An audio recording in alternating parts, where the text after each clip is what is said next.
2025년 8월 25일 월요일 말씀과 기도로 하루를 여는 교문익교회 새벽 기도회를 시작합니다. 함께 기도하시겠습니다. 하늘에 계신 아버지 하나님, 저희들에게 새 한 주를 허락하시고 주님 앞에 나올 수 있도록 도와주신 은혜에 감사드립니다. 저희가 이 땅을 살아가면서 하나님을 믿는 믿음을 허락하시고 영원한 하늘을 소망하며 살아갈 수 있는 특권 주시니 감사합니다. 주님, 하지만 저희들 때로 저희들의 신앙을 부끄럽게 여기며 세상 앞에 믿음을 드러내지 못할 때가 있습니다. 두려워하며 의심하면서 불신앙을 드러낼 때가 있습니다. 부족한 저희들을 용서하시고 언제나 담대한 마음을 허락하여 주시옵소서.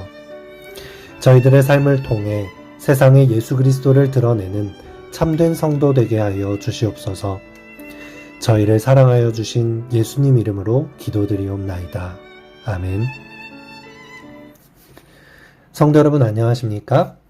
이번 주는 한 주간 선지자와 왕 11장 갈멜 파트를 함께 읽어보면서 기도로 주님 앞에 나아가려고 합니다. 오늘은 그 첫 번째 시간으로 사명을 아는 자의 담대함 이라는 제목으로 말씀을 나누겠습니다. 먼저 하나님의 말씀 열왕기상 18장 17에서 18절 말씀을 보시겠습니다. 엘리야를 볼 때에 아합이 그에게 이르되 이스라엘을 괴롭게 하는 자여 너냐? 그가 대답하되 내가 이스라엘을 괴롭게 한 것이 아니라 당신과 당신의 아버지의 집이 괴롭게 하였으니 이는 여호와의 명령을 버렸고 당신이 바알들을 따랐습니다. 이번 주 함께 볼 갈멜의 내용은 우리가 엘리야 선지자의 사역 모습을 떠올렸을 때 가장 익숙하게 떠올리는 성경의 장면입니다.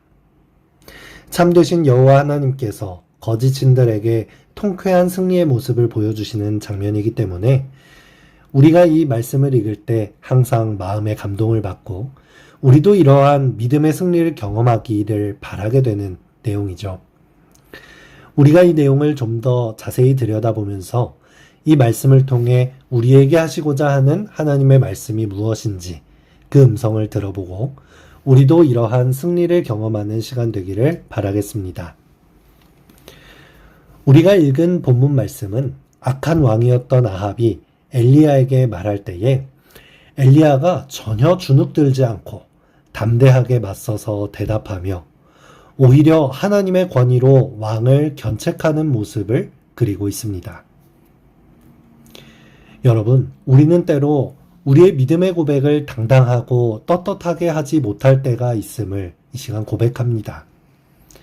같은 신앙생활을 하는 성도들 사이에서는 어렵지 않은데 다른 많은 비신자들 가운데서는 다른 사람들의 시선을 의식하고 내가 기독교를 믿고 재림교회를 다니고 있다는 것을 밝히기를 주저하거나 부끄러워하고 위축될 때가 있죠.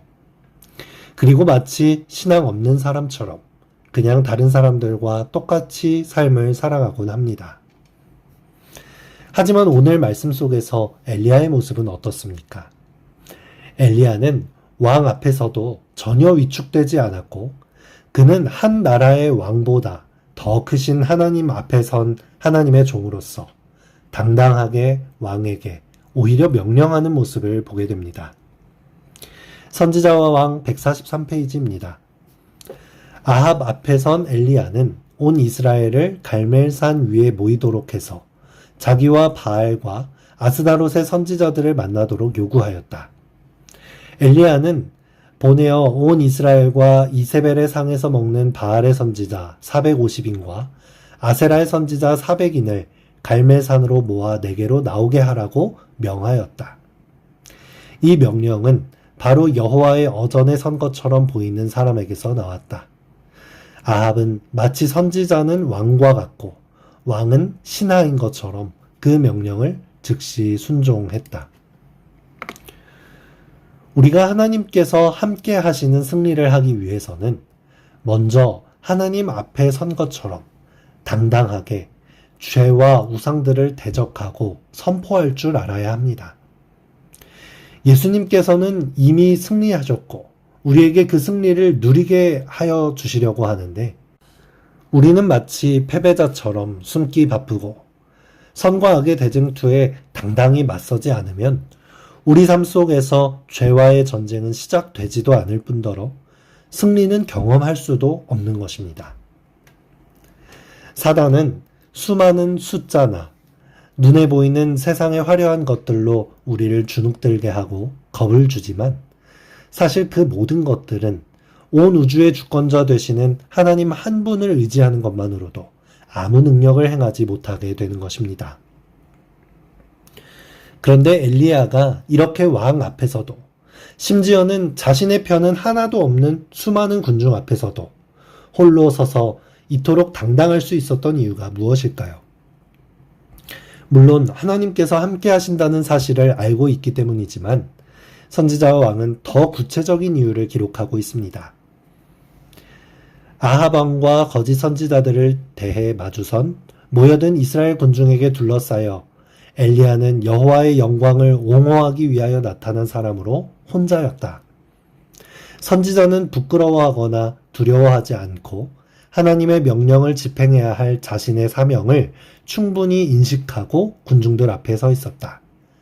그의 얼굴은 무서울 만큼 엄숙하게 빛나고 있었다. 그가 이토록 당당할 수 있었던 것은 하나님께서 자신에게 맡기신 사명을 충분히 인식하고 있었기 때문입니다.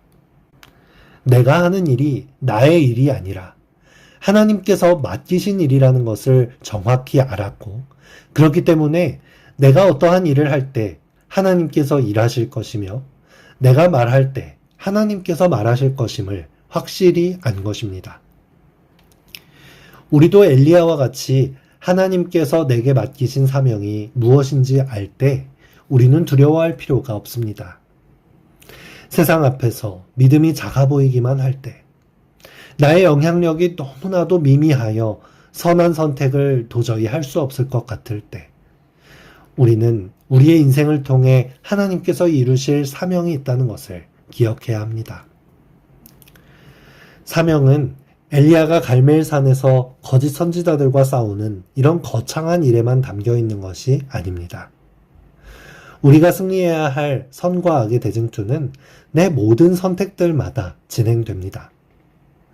우리가 가정에서 부모로서 자녀를 양육할 때, 직장에서 정직하게 일을 해 나가며 선택할 때, 교회에서 하나님을 위한 봉사를 할 때, 이웃과의 관계 속에서, 그 어느 때든 우리는 우리의 선택과 말과 행동을 통해 하나님을 드러내고 또 영혼을 구원해야 할 사명이 있는 것입니다. 나를 두렵게 하는 많은 일들 가운데서 이 모든 것이 나의 힘으로만 감당해야 할 일이 아니라 사실은 하나님께서 함께 하시는 사명임을 인식할 때 우리는 당당하게 모든 것에서 승리를 경험할 수 있는 것입니다.